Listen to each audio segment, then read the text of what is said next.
Shudder, you need to start fucking seriously like sending me something, or at least giving me a free fucking, giving us a free subscription. I don't know. I review every motherfucking one of your guys' movies. We gotta write them. We gotta write them. So, Glorious is the new Shudder film.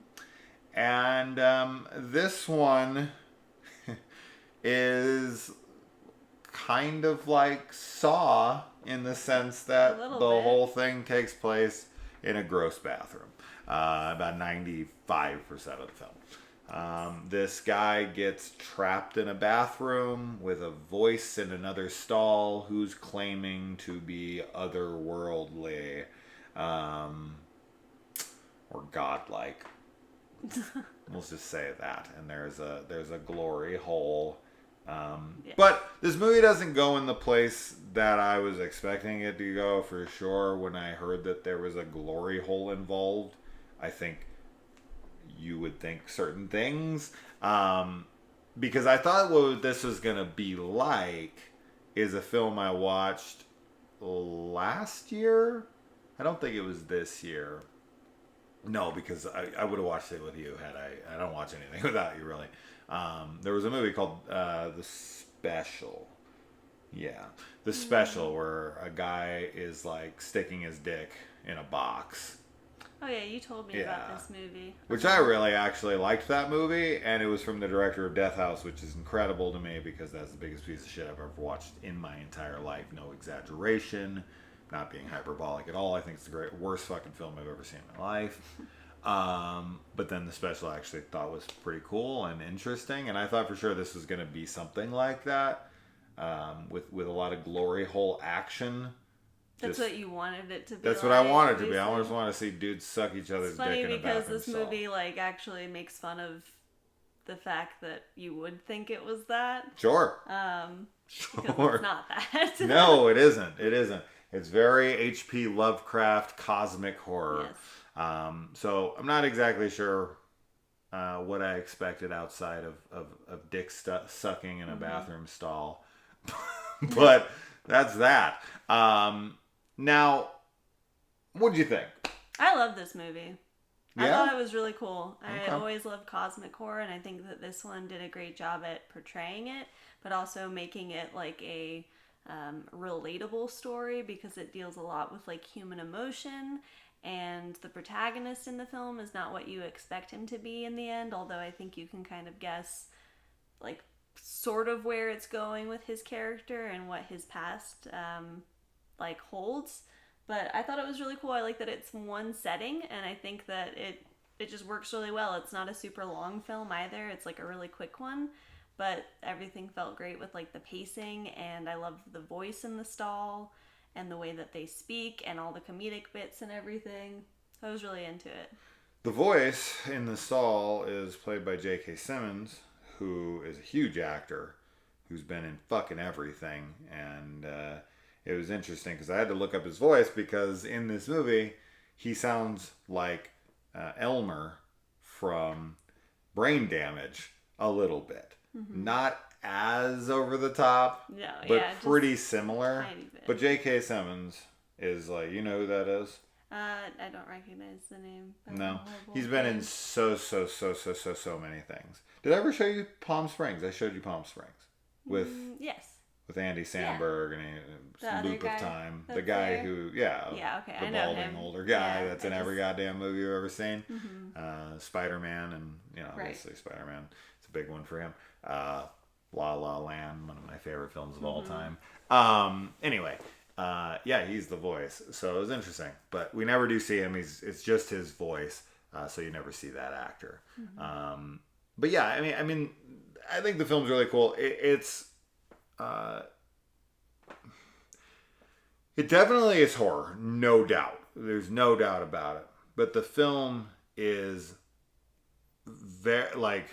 the film is definitely a dark comedy with a lot of horrific elements to it, and the exploration of trauma and abuse. And when we were probably about 85% of the way into this film, I thought this film was going to be this metaphorical take on breakups and like drinking because of what he's supposed to offer to the gods in this. I was like, oh, this is about alcohol and trying to like, you know, wrestle with your demons. Yeah. And this is what happens after a breakup. You know, you turn to the bottle, you know, and stuff like that. So I thought that's where this was going. And in the end, that's definitely not what was happening there at all. No. And I was totally wrong. So I was looking at it completely differently. Now, as far as the main guy goes, I've seen him in a bunch of stuff.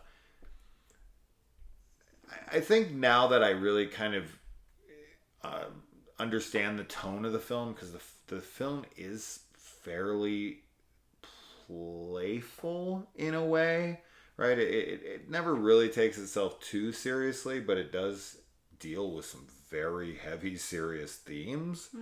But it does kind of so playfully and in a black comedic way. I think I would be more interested in his performance the second time knowing the tone, because there are moments where I didn't like his performance, where he was like laughing maniacally, and I was just like, I don't like the way you're doing that. It doesn't feel authentic. It feels fake and forced.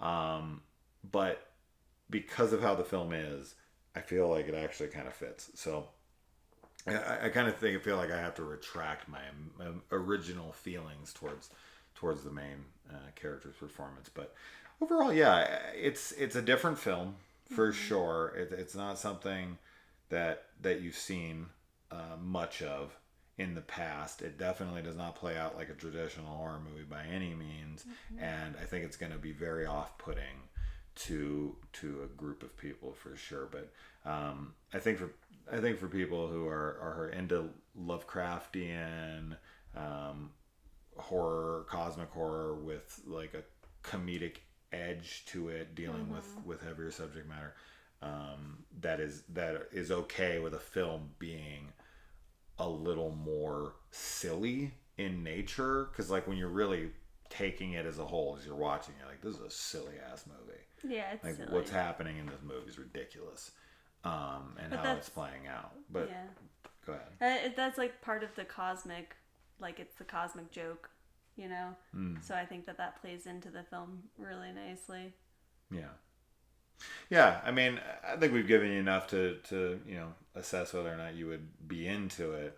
I do recommend it. It's on Shudder, as I said. Shudder, come on, let's get on this already. We need to contact them. But I don't know exactly what they're gonna give us, other than screeners early.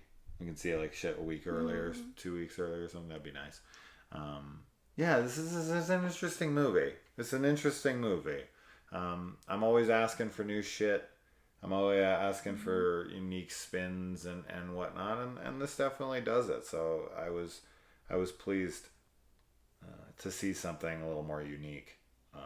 So Shudder's been doing pretty good. Yeah, Shudder's been doing pretty good this year, and I feel like we've really been successful with the new films that we've been watching. But this is typically the case when you start to get later in the year.